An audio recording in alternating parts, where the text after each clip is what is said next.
Be sure to subscribe to the channel, and let's promote respect for the Royal Guard together. Let the whole world see how many of us there are. A tourist wearing a Make America Great Again cap thought he could do anything. He shoved a guardsman and broke protocol. But what happened next made the crowd freeze in silence and left him regretting his arrogance. Let's start from the beginning. A London afternoon was like a postcard. The sun glinting off the golden gates of Buckingham Palace, a blue sky overhead, leaves rustling gently in the breeze, and an air of serenity. Tourists crowded around. Some gazed in awe at the motionless royal guards. Others snapped selfies to capture the moment for Instagram. It all felt like a quiet symphony of respect for tradition. Until he arrived. Stephen, a skinny 30-something American wearing a garish red cap emblazoned with Make America Great Again, shattered the calm with his loud laughter. His flushed face and slightly wobbly steps left no doubt. He had discovered his hero's welcome at a nearby pub. He grinned, swayed on his feet, and cracked increasingly inappropriate jokes, each one worse than the last. The crowd began to glance his way. Some tourists turned away, pretending he wasn't there at all. But for Stephen, this was a stage, and he was the star. Before him stood Sergeant James, a 35-year-old with perfect posture and an expression that could halt an entire parade. Tall, composed, and with an unflinching gaze, he was the embodiment of discipline. His crimson uniform, pressed to perfection, and the medals adorning his chest served as reminders of the grandeur of the British monarchy. Stephen didn't care.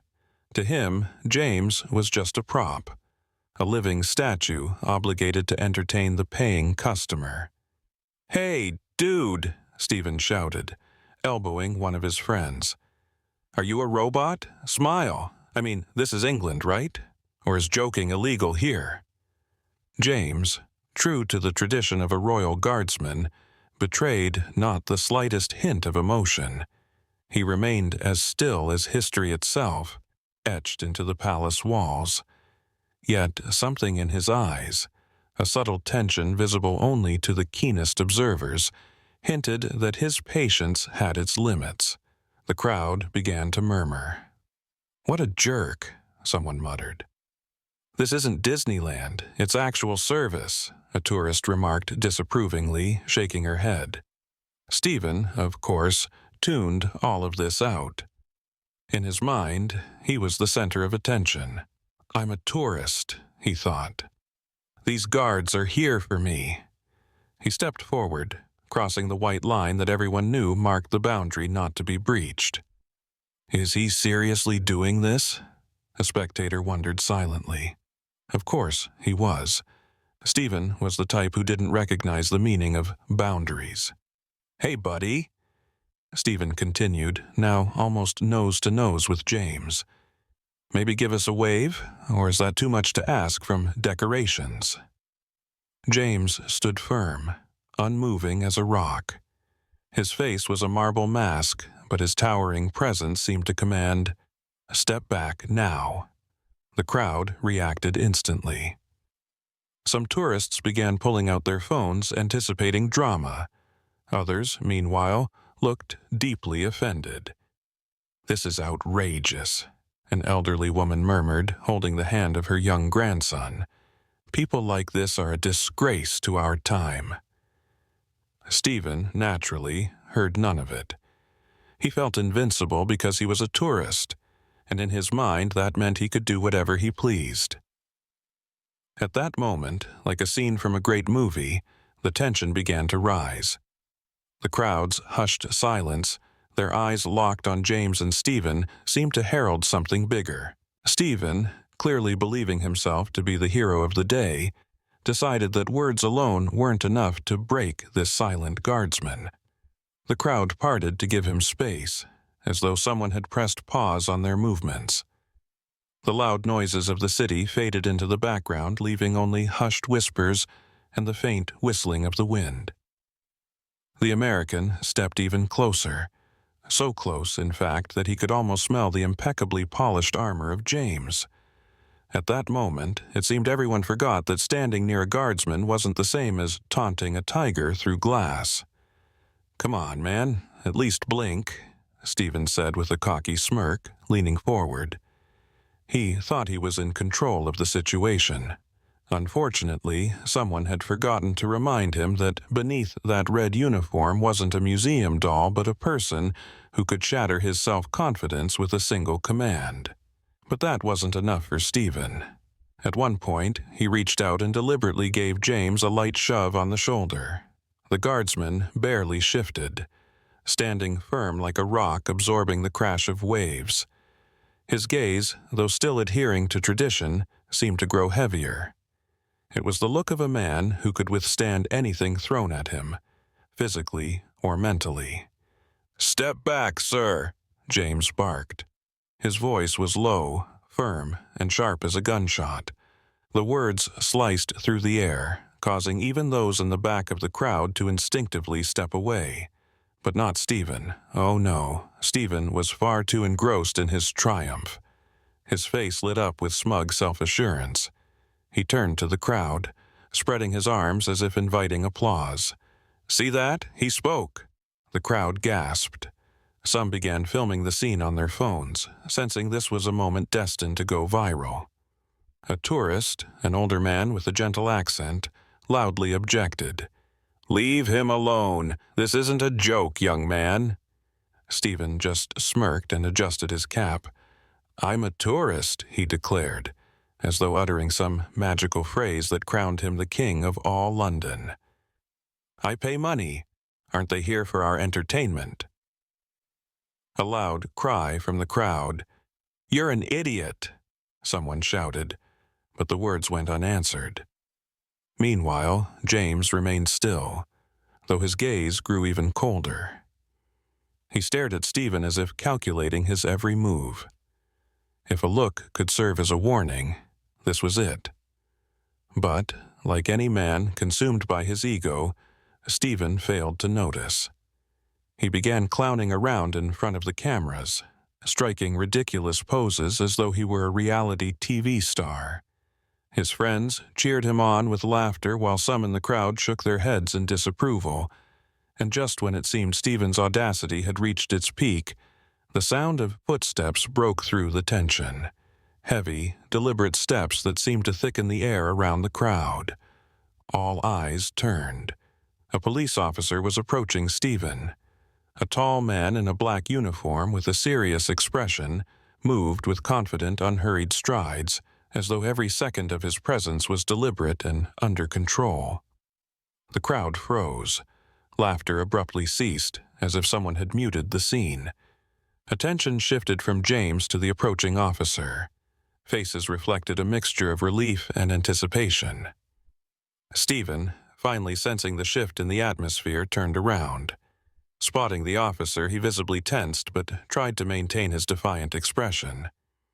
"Oh, so now you're going to tell me how to behave?" he sneered, attempting to elicit a laugh from the onlookers. But no one laughed. Only silence followed. The police officer stopped in front of Stephen, his expression one of someone who had seen such antics 1,000 times and had long since lost faith in humanity. His voice was firm and commanding. "Sir, you need to leave the premises." Stephen, as expected, had no intention of backing down so easily. Smirking, he took a step forward, as if he were the one in charge. "Leave? What, is it a crime to touch a toy soldier?" The crowd gasped, and the whispers grew louder. Someone hissed audibly, "Who does that? This is just disgraceful." The officer held his composure, pausing deliberately before responding.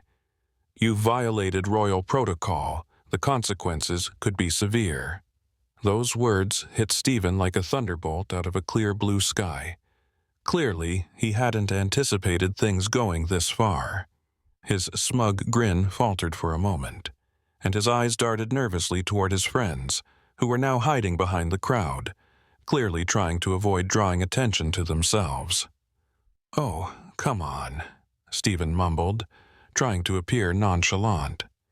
"It's just a joke. No one got hurt." The murmuring of the crowd grew louder. Some were filming, already imagining how this scene would go viral.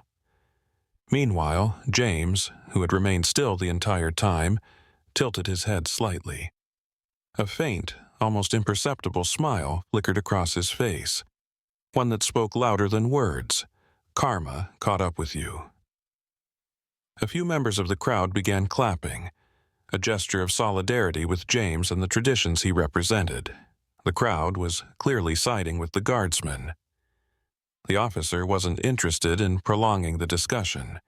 His voice was resolute. "Follow me, sir." Stephen sighed heavily, realizing his victory had turned into a public defeat. Under the judgmental stares and occasional jeers of the crowd, he began trudging toward the exit. His stride, once so self-assured, now seemed hesitant and deflated. His friends, sensing the shift in the mood, quickly distanced themselves, leaving him to face the consequences alone. James, seemingly unfazed by the commotion, adjusted his uniform and returned to his rigid stance. Once again, his unmoving figure became a symbol of honor and dignity, qualities that, as it turned out, were impervious to disruption. Stephen was escorted off the premises, his once cocky gait now reduced to slumped shoulders and an awkward shuffle. The crowd, like spectators in a stadium, saw him off with boos and mocking laughter. Some shouted sarcastic comments.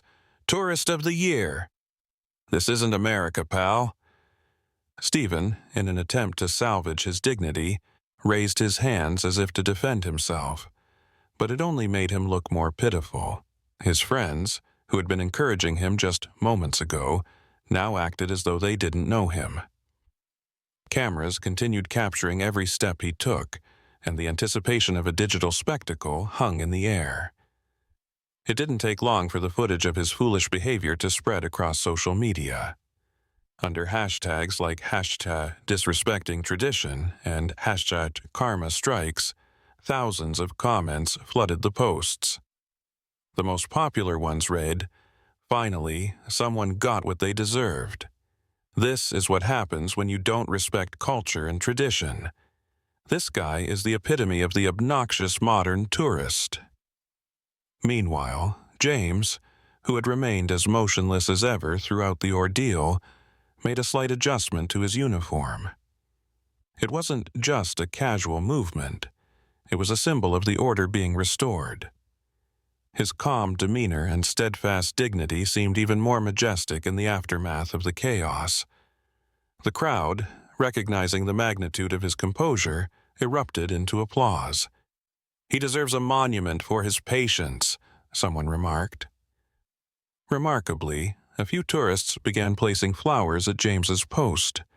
White lilies and roses were laid at his feet as a gesture of respect, not only for the royal guard, but for the principles of honor and discipline he represented. As the crowd slowly dispersed, the moment remained etched in their minds. Even the children, who moments earlier had been noisy and restless, now looked at James with awe. One little girl, holding her mother's hand, stopped in front of him. She gazed up at the stoic guardsman and asked, "Mommy, why doesn't he smile?" Her mother, smiling gently, replied, "Because he's protecting something important for all of us." These words, spoken softly yet brimming with meaning, served as the perfect conclusion to the day. James stood steadfast in his post as always, but now his stillness wasn't just protocol. It was a symbol of resilience, visible to everyone who passed by. That day became a reminder that respect for tradition isn't merely a formality. It's something that elevates us all, even when faced with people like Stephen.